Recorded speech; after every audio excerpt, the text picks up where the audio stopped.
반갑습니다. 이 시편은 복 있는 사람의 책으로 분류되는 책입니다. 그렇죠? 이 시가서 5권은 첫 번째로는 욥기서는 고난받은 사람에 관한 책, 두 번째 시편은 복 있는 사람에 관한 책, 세 번째 잠언서는 지혜로운 사람들에 관한 책, 지혜로우려면 잠언을 읽어라 그런 말이죠. 전도서는 세속적인 사람들에 관한 책, 내가 좀 세속적이지 않느냐, 좀 거듭나지 못했지 않느냐 그러면 전도서를 많이 참작하면 될 것이다 그렇게 생각해 봅니다. 다섯 번째 아가서는 하늘에 속한 자에 관한 책, 그러니까 신부된 사람들에 대해 관한 책을 말하고 있죠. 그래서 이 시가서 5권은 대단히 우리에게 그 신앙의 중추적인 역할을 할 수 있는 그런 책이다 그렇게 말씀드릴 수 있을 것입니다. 자, 그런 측면에서 오늘은 복 있는 사람에 관한 책, 그 중에서도 계명, 율법을 지키는 자의 복에 대해서 시편 112편을 가지고 은혜 받고 또 율법의 율법에 대해 당위성, 율법을 왜 지켜야 하는 것에 대해서 오늘 또 설명하는 네 번째 시간으로 축복합니다. 우리 한국교회와 주의 종들을 축복합니다. 또한 이 나라를 이끄시는 유정자들을 축복합니다. 제 동영상 설교를 시청해 주신 동역자 여러분, 성도 여러분, 예수 그리스도 여러분을 축복합니다. 먼저 그건 이렇습니다. 교통 정리하고 넘어가겠습니다. 오늘은 교리적인 것을 떠나서 말씀드린데요. 요즘 유튜브를 보면은 많은 내용들이 올라오고 있습니다. 어떻게 보면 말씀의 홍수 시대에 살고 있다라는 그런 것들이 실감이 나는 그럴 정도의 많은 유튜브들이 나옵니다. 아주 별의 것들이 다 나오죠. 그렇지만 이렇게 말씀의 홍수 속에서 살지만은 그 홍수를 다 마실 수는 없습니다. 그렇죠? 그 홍수가 탁한 탕료 같은 물들은 마실 수가 없고, 우리의 마음을 시원케 하는, 주님의 마음을 시원케 하는 얼음 냉수와 같은 그런 생수를 찾기는 그렇게 쉽지 않다고 그렇게 생각해 봅니다. 특히 소속이 불분명한 동영상, 그런 것들이 많이죠. 자기 신분을 밝히지 않는 무슨 TV, 그래 어떤 것은 무슨 TV라고도 안 하고 이렇게 올라오는데 자칫 잘못하면 그 이단의 사슬에 말려들기 쉬운 그런 동영상들도 좀 있더라고요. 분별하기가 대단히 어렵고 또 그들은 좋은 장비와 어떤 그런 시청각 교제를 통해 가지고 그 성화 그림 같은 것을 막 덧부리기 때문에 시청각 교육으로서는 극대화시킬 수 있는 그런 좋은 장비를 가지고 성도들을 현혹하기 때문에 자칫 잘못하면 미혹에 빠질 수 있다. 그렇게 생각해 볼 수 있습니다. 그렇기 때문에 소속이 없는 TV, 무슨 TV, 어디서 올리는 것인가를 정확하게 하고 또 누가, 어떤 분이 설교를 올린 것이 필요합니다. 근데 그런 것이 없이 올라온 것은 대단히 좀 조심해야 된다. 그렇게 말씀드릴 수 있을 것입니다. 그런 측면에서 오늘은 괜찮은 설교자가 있다면 그런 동영상 유튜브 중에서도 제가 이렇게 좀 검증을 해봅니다. 가끔 이분은 어떻게 설교하시는가, 뭘 주제로 다루고 계신가를 한번 좀 이렇게 봅니다. 근데 그 박한수라는 목사님은 대체적으로 기도에 관한 동영상 설교를 많이 올리시더라고요. 근데 제가 이 박한수 목사님을 추천하고 싶습니다. 지난 주일 설교에서 그분의 설교, 교회는 정치에 관여할 수 없는가라는 제목의 설교에서 그 설교를 가만히 들어보니까 그분이 가지고 있는 신학사상이나 한국교회가 당면한 일들을 아주 심도 있게 다룬 설교로서 우리 한국교회에 이러한 설교자가 있다는 것은 참으로 다행이다. 또 그리고 우리가 행복하다. 그리고 하나님께는 영광을 받으신 만한 일로 그래도 아직은 희망이 있다. 우리 한국교회가 무너져가고 많은 설교자들이 타락해가고 있다라는 그런 가운데서도 신선한 충격을 주고 있는 것이다. 그렇게 생각을 해봅니다. 다른 설교는 잘 모르겠습니다. 그래서 한국교회는 정치를 관여해서는 안 된다라는 제목을 통해 가지고 그분의 설교는 제가 아주 감명 깊게 제가 이렇게 어떤 분의 설교를 통해 가지고 그렇게 감명 깊게 들어본 설교는 별로 없어요. 근데 대단히 확고한 성경관을 가지고 있는 분이다. 그렇게 한번 생각을 해봅니다.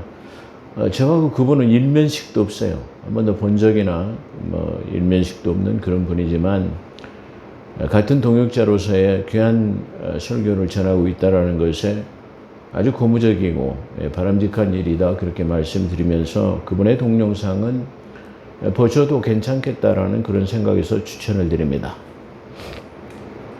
자, 오늘은 율법을 지키는 자의 복 네 번째 시간으로서 율법을 지키면 어떤 것이 유익하냐. 물론 주님께서 우리에게 당부하신 것들이죠. 그렇지만 그것을 터부시하는 그런 경향이 많이 있기 때문에 복음으로 구원받았으면 되지라고 생각하는 율법을 버리는 사람들에게 대해 경종을 울리는 반드시 율법을 지키는 그런 사람이 되어야 되죠.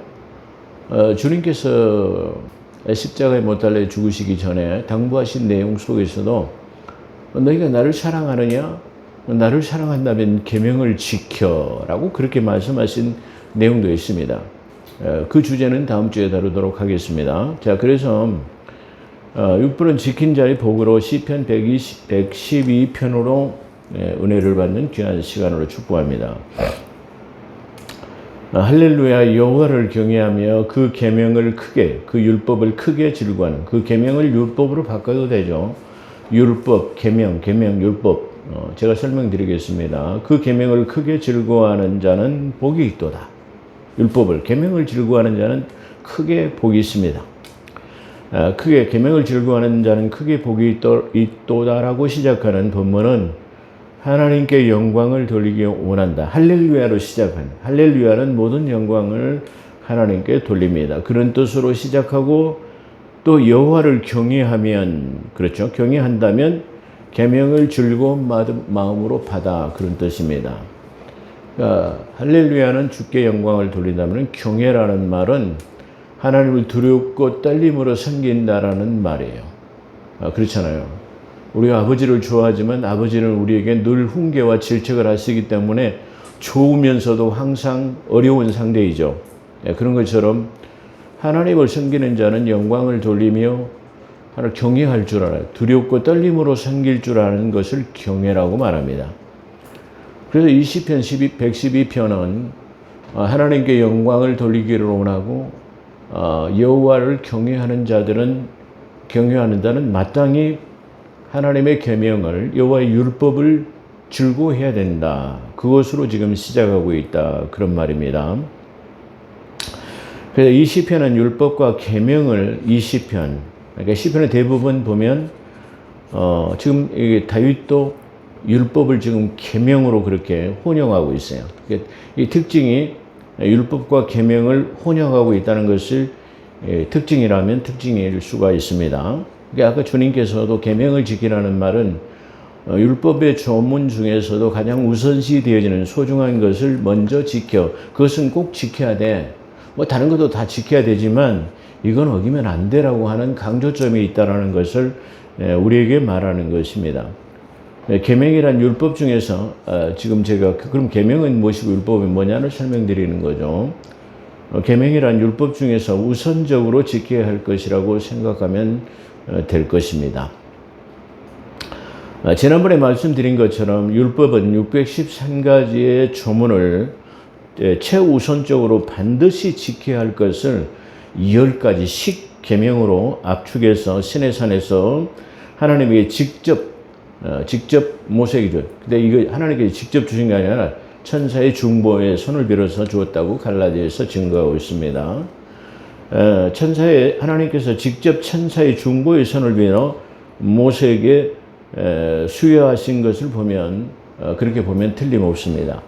그러니까 율법의 613가지의 조문을 하나님께서 마치 모세를 시내산에 불러 올려가지고 시뮬레이션처럼 쭉 이렇게 보이시면서 이 율법을 돌판에 새기셔가지고 주신 것을 출애굽기 20장에서 우리는 잘 알고 있죠. 그런 것처럼 모세에게 주신 것으로 보시면 틀림없습니다. 율법을 지키는 자의 복으로는 오늘 시편 112편 율법, 계명을 지키는 자의 복의 첫 번째로는 율법을 지키면 어떻게 되냐? 후손들이 강성해져 가요. 후손들이 강성하는 축복을 율법을 지킴으로써 받게 되고 정직자라는 칭호를 받게 됩니다. 그러니까 우리 주변에서도 보면 교회는 다니지 않지만 아주 좋은 사람을 보면 저분은 법이 없어도 살만한 분이야 라고 그렇게 지칭하는 분이 있죠. 그런 것처럼 율법을 지키고 살면 우리의 삶 가운데 저분은 참 정직한 분이야. 그리고 저분은 참 의로운 분이라는 그런 칭호를 받고 자녀들이 강성해가는 축복을 받게 될 것이라고 지금 시작하고 있습니다. 그래서 율법을 지킨다면 지키는 복으로서는 첫 번째는 후손이 강성한 축복으로 율법을 지킴으로써 정직자란 칭호를 받는 복을 누립니다. 두 번째로는 부요와 재물이 그 집은 누구죠? 율법을 지키는 자의 지배가 있습니다. 그는 그의 의가 영원히 있으리로다. 영원. 그의 의는 여기서 말하는 십자가의 의와는 좀 다릅니다. 그렇죠? 율법도 의롭고 선한 것이라 율법을 지키면 율법 안에서 그걸 계속 지켜야 되는데 율법이 이리라면 이렇게 하고 저렇게 하면 저렇게 하라 이리 갔다 저리 갔다 막말로 말하면 그 종처럼 움직여요. 그래서 그런 측면에서 율법을 종이라고 표현하는 거야. 그러니까 율법이 그 얽매여가지고 우리를 이게 그거 가지마 요리와 저리가 이렇게 제시하고 있잖아요. 그래서 율법을 종이라고 표현하는 것은 그런 측면으로도 말할 수 있을 것이다. 그렇게 말씀드릴 수 있어요. 그래서 두 번째로는 부요와 재물이 그 집 율법을 지키는 자에게 있으며 그가 의가 영원히 있으리로다. 다시 율법을 지켜놓아. 그 법을 아주 철저하게 지킨 사람이야. 그렇게 말해요. 뭐 정치권 같으면 뭐 많은 사람들이 막 좀 죄송합니다만은 법에 저촉이 된 사람, 전과자들 이런 사람들도 국회의원이 되는 그런 세상인데 어떻게 보면은 말단 구급 공무원을 하려고 해도 실력이 좋아도 전과 기록이 있으면 될 수가 없습니다. 그런데 우리나라 헌법기관을 제정하는 국회의원들이 전과가 있어도 국회의원을 할 수 있다고요? 법을 어긴 사람이 어떻게 법을 수호합니까? 참 이상한 논리를 가지고 있는 것을 바라볼 때 참 아이러니하다 그렇게 말씀드릴 수 있어요. 저는 뭐 정치권에 대해서 말하고 싶지는 않습니다만은 법을 지킴으로써 의로운 자라는 영원히 그를 기억되는 사람이라 그렇게 말할 수 있어요. 자, 우리가 여기서 중요한 것은 부요와 재물. 부요라는 것은 우리가 부요와 재물을 따로 말하고 있는 것은 돈이 있다고 해가지고 다 부요한 것은 아니에요. 다시 말하면 부요라는 말은 재물이 암만 많아도 그걸 누릴 수 없으면 안 돼요. 그렇잖아요. 그걸 누리지 못하면 안 돼요. 얼마 전에 운명을 달리하신 우리나라를 아주 전국 노래자랑이라는 그 코너를 한 30년 이상 이렇게 MC를 맡아보신 송혜라는 분이 있죠. 그분은 전국에 다니면서 많은 지역 특산물을 선물로 받기도 하고 많은 대접을 받고 살았어요. 근데 그가 자그마치 죽을 때는 300억의 재산을 남겨놓고 죽었어요. 근데 그런 평소에 그렇게 많은 돈을 갖다가 쌓여놓고도 양복을 한 벌 제대로 된 걸 사입지 못하고 또 좋은 승용차 한 번을 타보지 못하고 지하철로 다니고 돈이 아까워가지고 종로에 가서 3,000원짜리 국밥을 먹고 어떻게 보면 근검 전략한 것은 우리가 높이 살 수가 있을 것이에요. 그런데 그 많은 300억이나 되는 돈을 놔두고도 누리지 못하고 그렇잖아요. 남을 윤택케 하고 도와주고 좋은 옷도 좀 사 입고 좋은 차도 한번 타보고 하나님이 누릴 수 있도록 그 부요를 누릴 수 있도록 하는 것이 축복이잖아요. 근데 사람들은 생각할 때 그가 93세인가 90 몇 세에 뭐 운명을 달리했다고 수천에 그 믿지 않는 사람이 소천이라는 말을 쓰고 싶지는 않아요. 운명을 달리했다고 그래요. 근데 그 돈은 물론 뭐 어떻게 사용됐는지 잘 모르겠어요. 그리고 볼 때 돈이 암만 많아도 누리지 못하면 아무 소용이 없어요. 그거 놔놓고 평생 바라보고 이게 내 재산이야 통장을 바라보며 좋을지 모르지만 내일 너는 무슨 일이 있을지 모르는 내일 일은 무슨 일이 닥칠 줄 몰라요.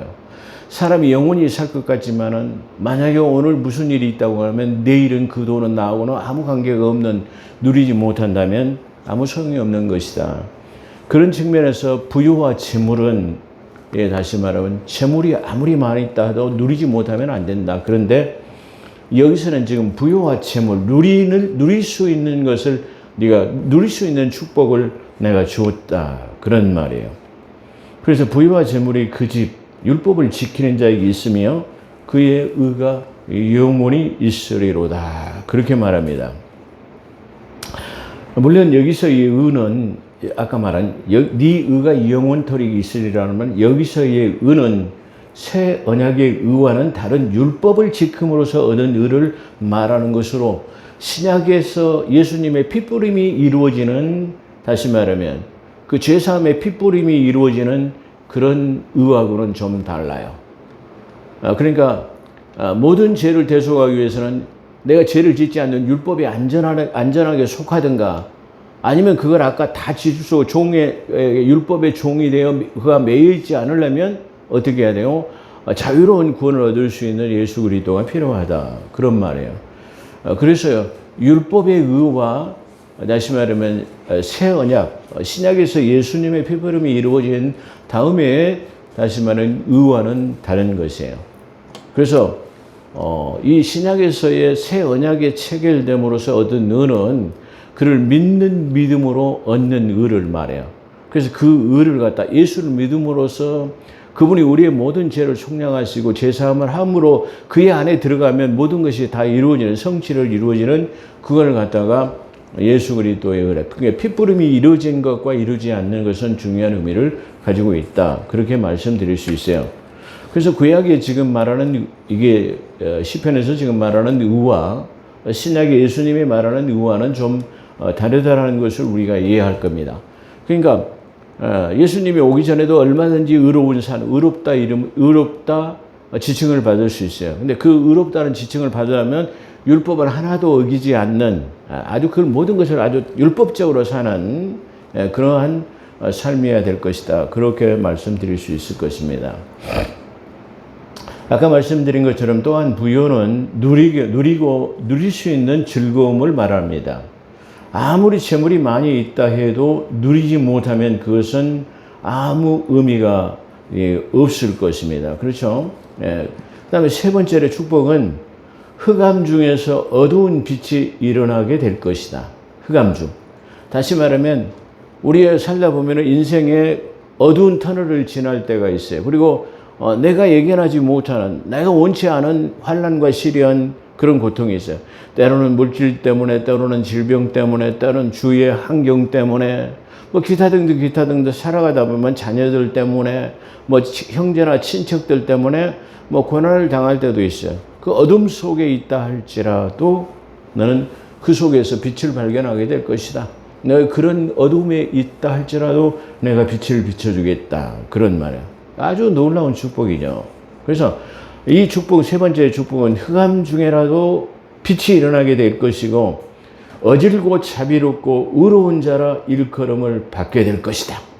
그러니까 율법을 잘 지키면 아까 말한 재물도 누리게 되고 부유하게 되고 또 그 다음에 그 이름이 영원에 이르게 되고 자녀들이 강성해지는 그런 축복, 그 다음에 흑암 중에라도 빛이 일어나는 그런 축복을 받을 것이며 또 그 다음에 뭐예요? 너는 자비로운 사람이, 어질고 자비로운 사람이야. 그리고 너는 의로운 사람이라. 그런 칭호를 받게 돼요.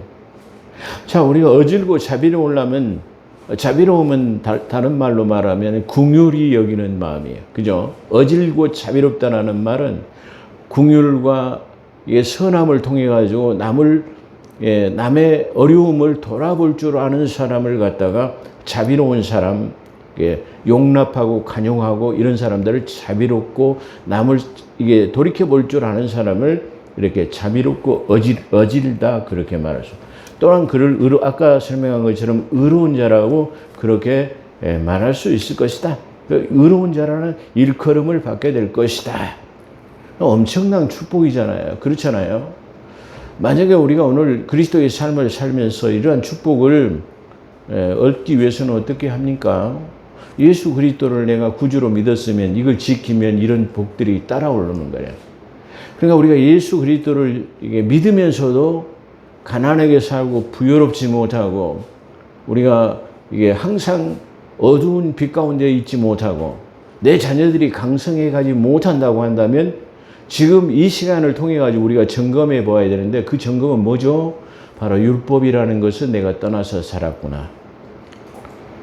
하나님의 생각은 항상 우리에게 복을 빌어주시고 복을 내리시고 내 기도를 들으시기를 원하는 것 그리고 그것을 갖다가 응답해 주시기를 원하는 게 하나님의 생각이에요.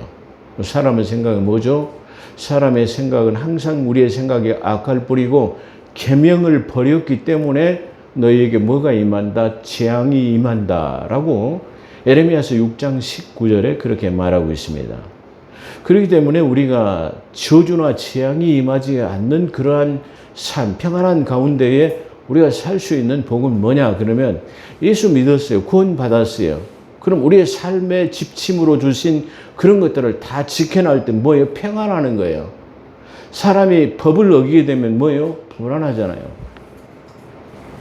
예를 들어서 아까 죄를 지은 사람들이 어떤 무엇을 획득했다고 생각해 봅시다. 그들 마음 가운데는 항상 그것이 뭐가 돼요? 그것이 마음에 걸려가지고 항상 그것이 트라우마가 생길 수가 있어요. 만약에 이 문제가 터지면 어떠지? 만약에 이걸로 고발을 당하면 어떠지? 그렇게 생각할 수가 있어요. 어떤 목사님은 자기 설교를 듣고 어떤 권사님이 안 나오셔가지고 자기 설교에 대한 트라우마가 있다라는 말을 하시더라고요.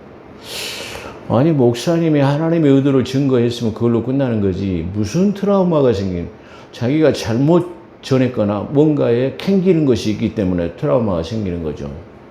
저는 20몇 년 동안 설교를 해왔지만 그냥 증거하는 것으로 하나님의 의도를 전한 것으로 이게 받는 자의 선택에 따라서 그게 달라지는 것이지 받아들이면 아멘이고 받아들이지 못한다 할지라도 그것은 그들의 몫이지 설교자의 몫은 아니에요. 하나님의 의도, 하나님의 말씀만 증거했으면 됐지 그것이 트라우마가 생길 필요가 있나요?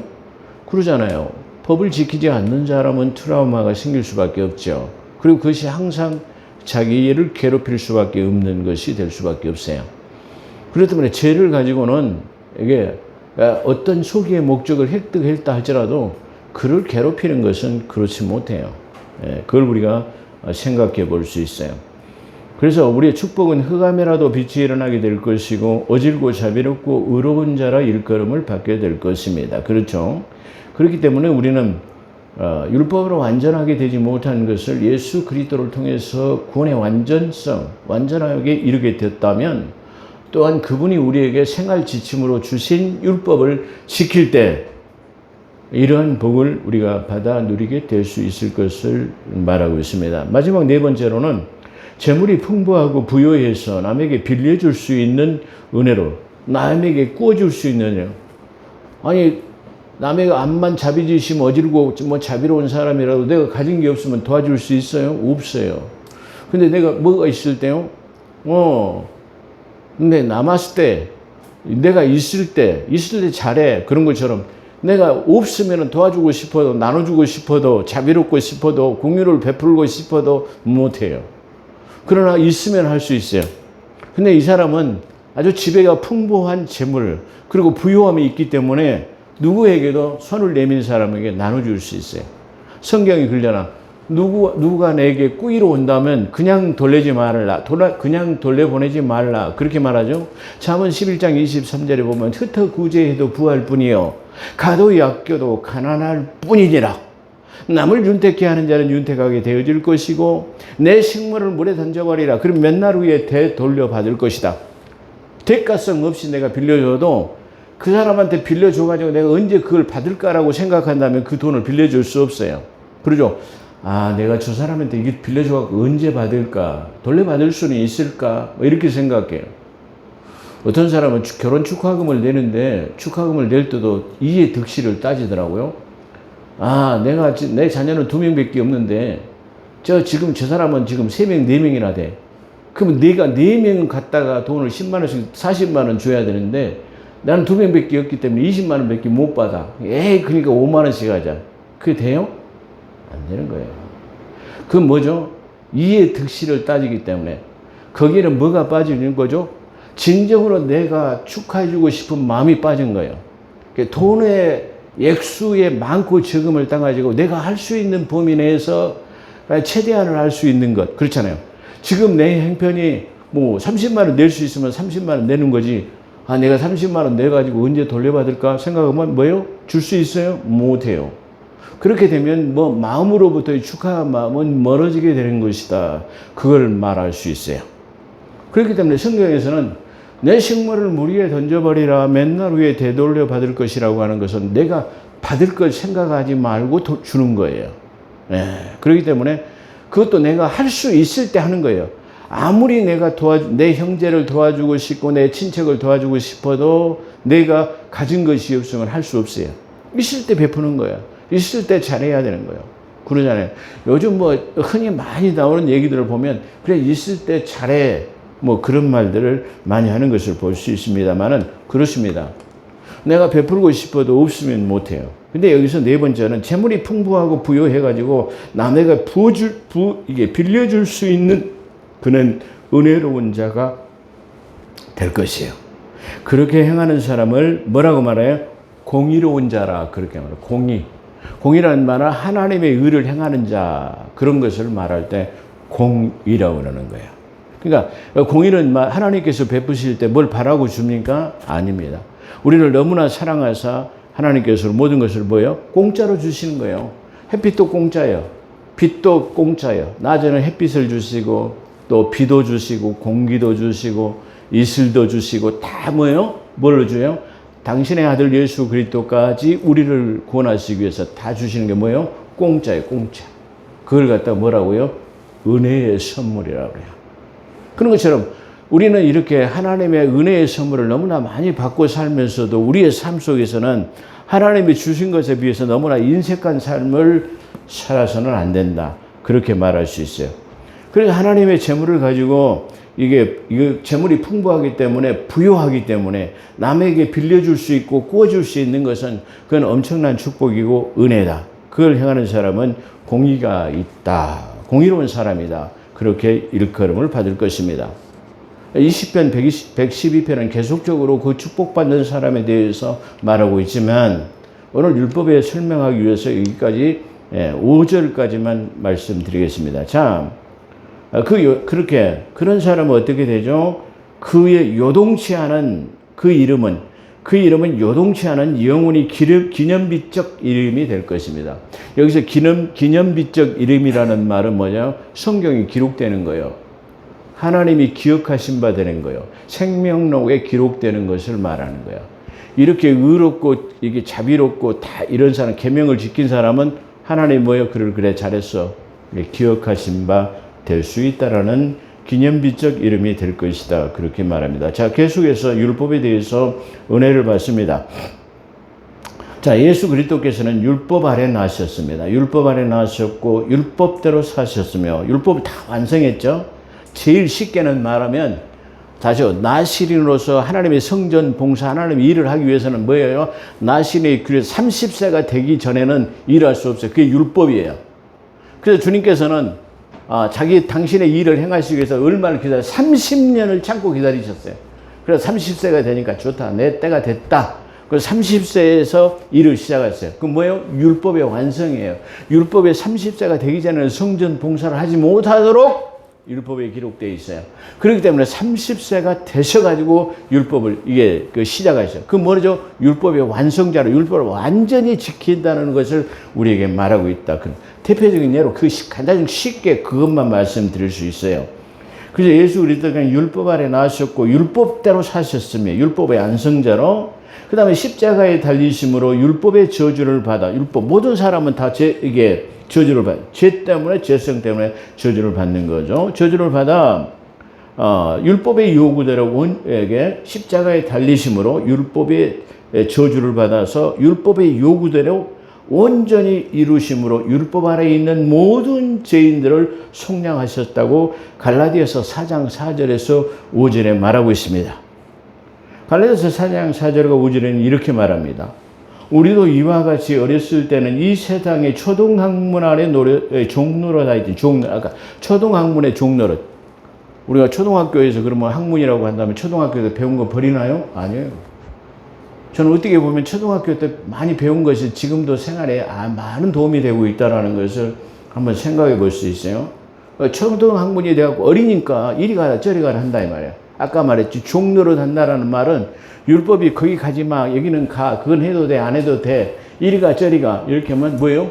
종이 주님의 상전의 명령에 따라서 막 움직이는 걸 말하는 거예요. 그걸 마치 종처럼 말 상전이 시키면 시킨 대로 해야 하는 것을 종으로 표현하고 있다 그런 말이야. 그래서 우리도 이와 같이 어렸을 때에는 이 세상 초등학문 아래에 있어서 종로로 다 있더니 때가 참에 하나님의 경륜하는 때가 참에 하나님이 그 아들을 보내사 여자에게 나게 하시고 율법 아래 나게 하신 것은 율법 아래 있는 자들을 속량하시고 그렇잖아요. 율법 아래 가서 율법 아래 있는 모두 가다 놨다고 말했죠.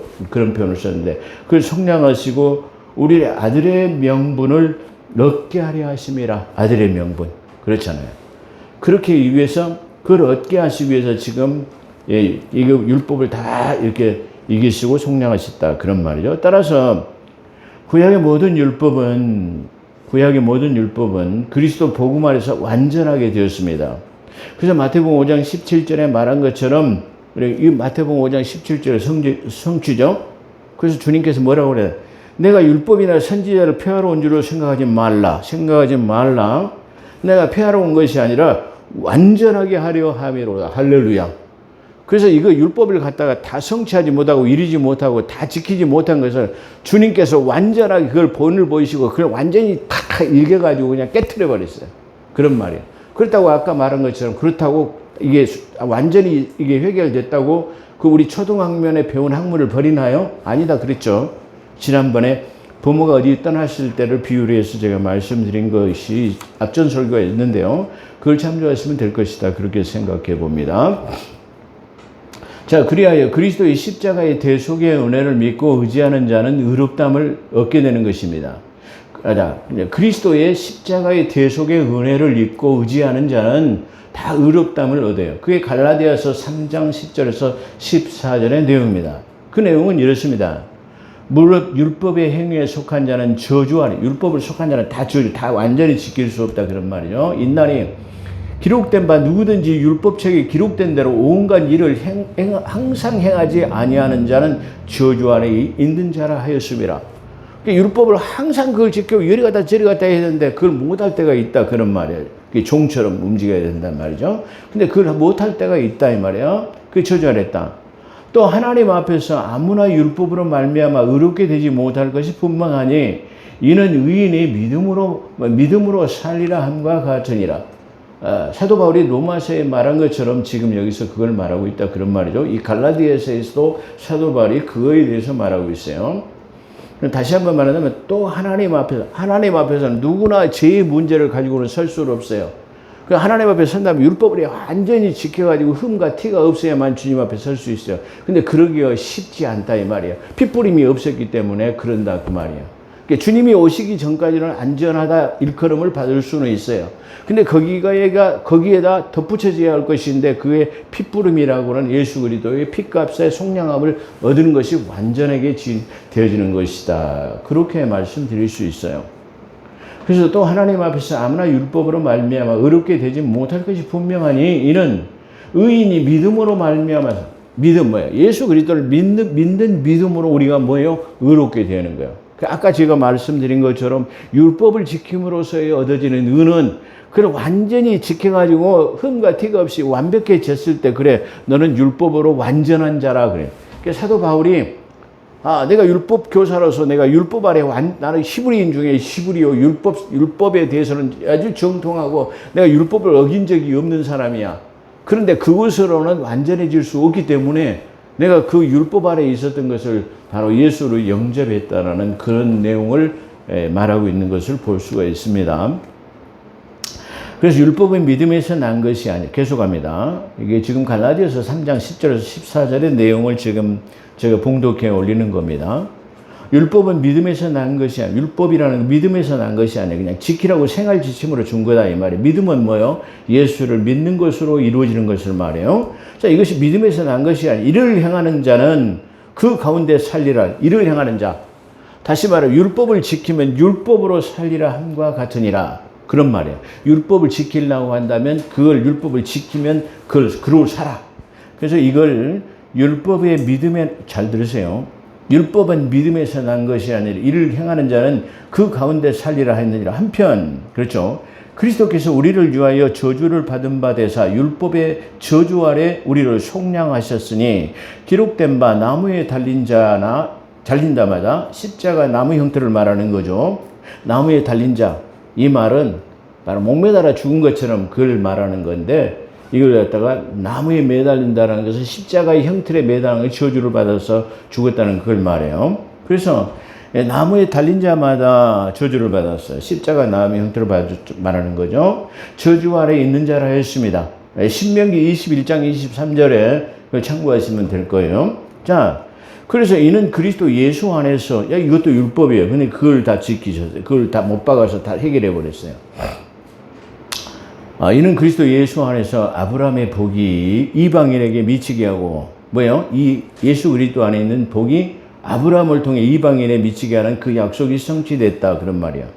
또 우리로 하여금 믿음으로 말미암아 성령의 약속을 믿게 하려 함이라. 성령의 약속. 그죠? 하나님께서 아브라함을 선택하시니 내가 너는 복의 근원이 될 것이다. 너로 모든 족속이 너로 말미암아 복을 얻게 될 것이다.